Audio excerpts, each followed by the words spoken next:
Allez beauté, vous m'avez vu surfer, vous m'avez vu me perdre dans les rues de Lagos, en tout cas de ce que j'ai pu en filmer. Vous avez vu ce magnifique Airbnb qui est à la fois simple mais tellement bien équipé et bien situé, boire de la sangria, écouter du fado entre amis pour l'anniversaire ou encore découvrir les côtes littorales de l'Algarve, des côtes sublimissimes vraiment qui longent bien le sud du Portugal où l'océan fait face à des géants de falaises et il est temps de vous présenter la dernière journée.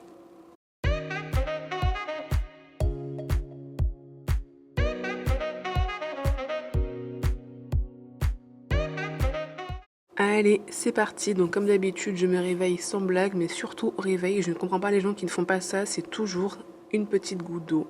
Vraiment, quand je me réveille le matin, je ne sais pas vous, mais moi je suis toujours un petit peu assoiffée et pourtant ce n'est pas faute de boire avant d'aller dormir. Et bien évidemment, les lunettes sans lesquelles je ne peux pas voir la vie en rose. Donc, vous le savez, moi je suis team thé et le matin, un bon thé à la menthe ou un thé vert, ça fait du bien pour se réveiller en douceur, surtout que le thé vert, il y a un petit côté un petit peu, pas énergisant, mais un petit peu tonifiant et en même temps, il n'y a pas le côté âpre du thé noir qui est un petit peu fort de café le matin, un peu comme le café. Bref, en tout cas, on sort et aujourd'hui, en toute beauté bien évidemment, avec le bob éponyme, en direction le sud du Portugal pour ne pas changer. Si nous allons toujours, pas très loin de Faro, direction Albufeira.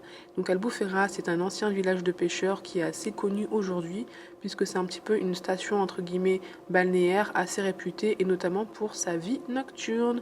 Mais aussi, vous l'avez vu, je vous le dirai plus tard, ce que vous venez de voir, les dauphins. Donc, et aussi ses maisons colorées. N'oublie pas de t'abonner, de liker, commenter et rendez-vous sur renaissancebeauté.fr pour gagner plus de 100 € en produits beauté. Bref, tu l'as compris, n'oublie pas de t'inscrire. Donc aujourd'hui, c'est une sortie que nous avons trouvée sur Get Your Guide. On avoue que Get Your Guide, franchement, c'est parfait, c'est parfait. On va voir les dauphins. Donc Get Your Guide, c'est pas mal pour réserver en un seul coin tous vos trucs. Allez, on monte à bord, on monte à bord. Et donc là, nous sommes à la Marina d'Albufeira. Donc la Marina d'Albufeira, c'est un petit peu le port de plaisance, là où les bateaux privés, les petits bateaux privés, attention, on n'est pas sur des yachts comme à Antibes, ou encore les bateaux d'excursion partent. Et comme d'habitude, la crème solaire, mais je vais vous faire une confession, plus le temps passe, et moins j'aime de la crème solaire. Pourquoi est-ce que j'aime moins mettre de la crème solaire? Simplement parce que ça me dérange de mettre cette espèce de crème avec tant de filtres qui sont chimiques, organiques, qui contiennent plein de matières dont finalement j'ignore quasiment tous les noms et qui sont censés me protéger du soleil. Et vraiment, le fait de mettre autant de choses sur ma peau inconnue, ça me gêne de plus en plus. On me dira, c'est contrôlé, mais je te dirai, ouais, mais on sait jamais. Enfin bref, c'est ce qu'il faut pour ne pas trop bronzer et éviter de prendre des coups de soleil, puisque je rappelle que je fais du laser et peut-être de l'électrolyse, et que pour que les séances épilatoires définitives fonctionnent, il faut une protection solaire, ou en tout cas ne pas trop bronzer, pour que la peau ait entre guillemets un différentiel qui est un contraste entre la couleur du poil et la couleur de la peau, sinon sans quoi vous pouvez entre guillemets être brûlé si le laser ou l'électrolyse ne fait pas la différence, mais peu importe. Là nous allons au large d'Albufeira, et là nous sommes vraiment au début de l'océan Atlantique, c'est magnifique. Là, c'est vraiment la côte littorale de l'Algarve, donc le sud du Portugal, et c'est tout simplement majestueux. Nous avons ces espèces de falaises qui font aussi office de grottes et qui s'imposent à nous. Elles font facilement entre 30 et 50 mètres de hauteur. Et ce qui est intéressant, c'est vraiment le contraste entre les plages toutes calmes, toutes simples, de sable brun, qui sont vraiment très apaisantes, très douces, très chill, et ces cathédrales de pierre qui ont été creusées par l'érosion pendant des millions d'années. Incroyable. Incroyable. Et ce qui est aussi incroyable, c'est qu'il fait super froid.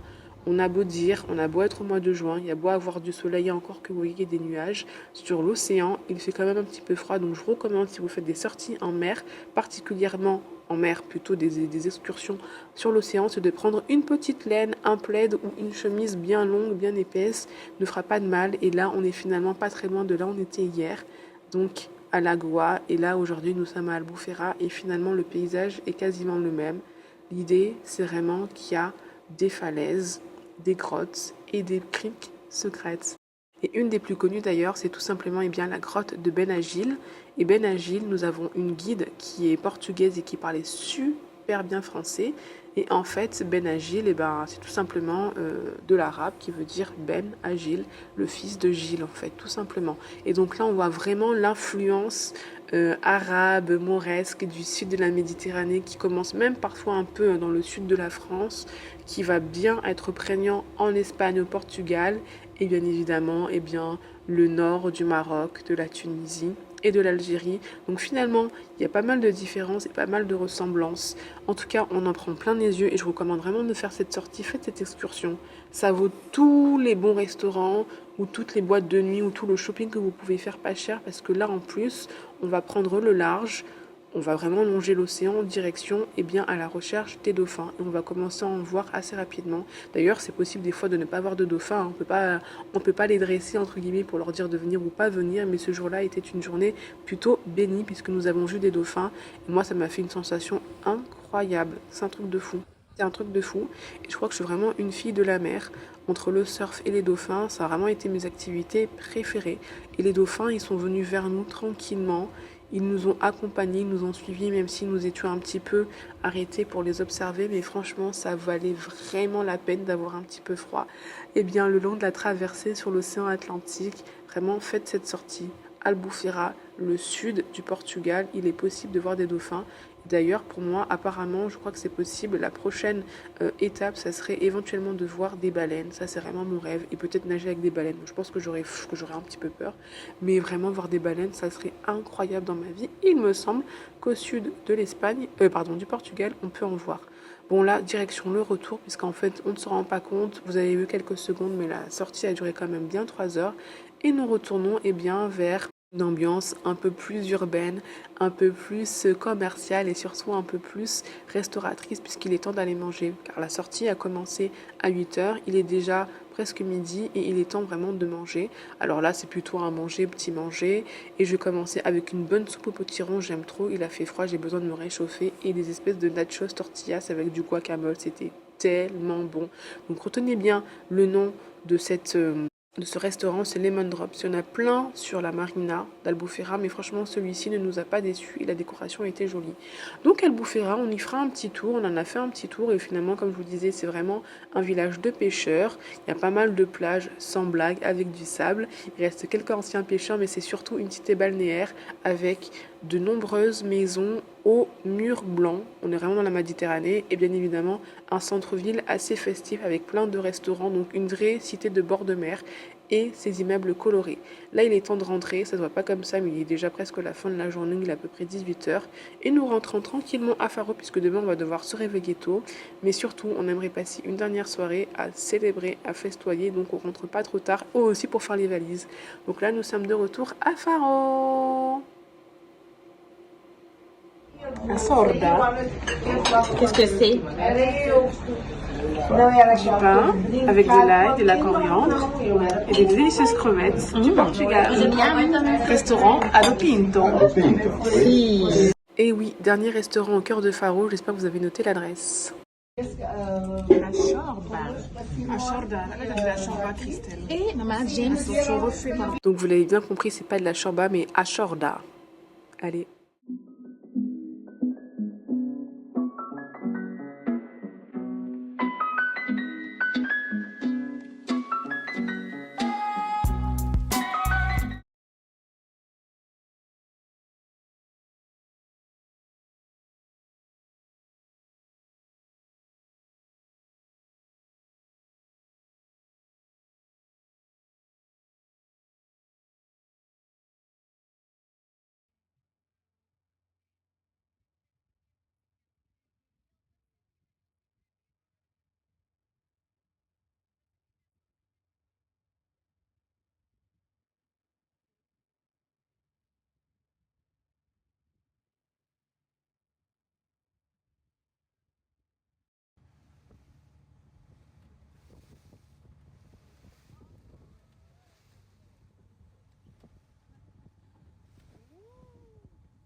La sorda, Qu'est-ce que c'est?